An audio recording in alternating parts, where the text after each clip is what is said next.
យើងចូលលំហាត់បន្តគឺលំហាត់អក្សរ No x ការ៉េស្មើឲ្យ64លើ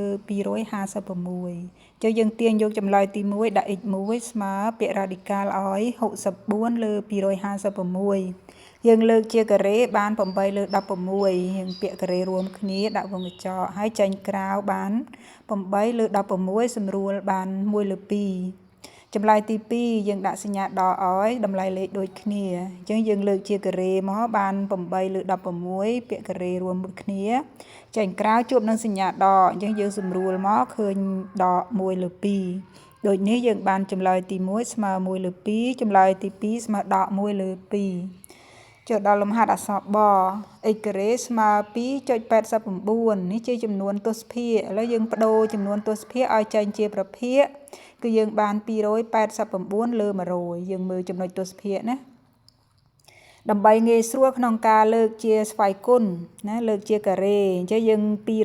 289យើងលើកបាន17ការ៉េ100យើងលើកបាន10អញ្ចឹងចេញមកក្រៅបាន17លើ10ចេះដោយសារតែប្រធានវាជាចំនួនទស្សភាគយើងបដូរប្រភាគឲ្យចេញជាចំនួនទស្សភាគឲ្យគេវិញមកគឺយើងបាន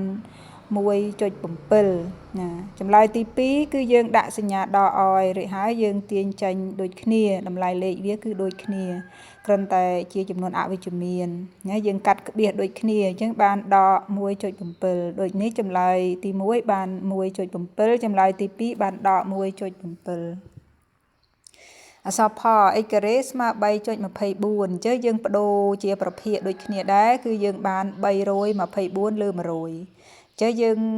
រៀនឲ្យពីការផ្លាស់ប្ដូរចំនួនទស្សភាគឲ្យចេញជាប្រភាគណាចេះចាំអ្នកគ្រូធ្វើវីដេអូក្រោយទៀតឥឡូវយើងលើក324បានទៅជា18ការ៉េលើ10ចេះយើងពាក់ការ៉េមកយើងចេញមកយើងដាក់ចំណុចទស្សភាគឲ្យគេវិញគឺបាន1.8កាត់ក្បៀសចម្លើយទី2ដូចគ្នាគ្រាន់តែយើងដាក់តែសញ្ញាដកទេអញ្ចឹងតម្លៃនៃលេខវាគឺដូចគ្នាចេះយើងកាត់ក្បៀសដូចគ្នាវិញមកយើងបានដក1.8ដូចនេះចម្លើយទី1ស្មើនឹង1.8ចម្លើយទី2ស្មើនឹងដក1.8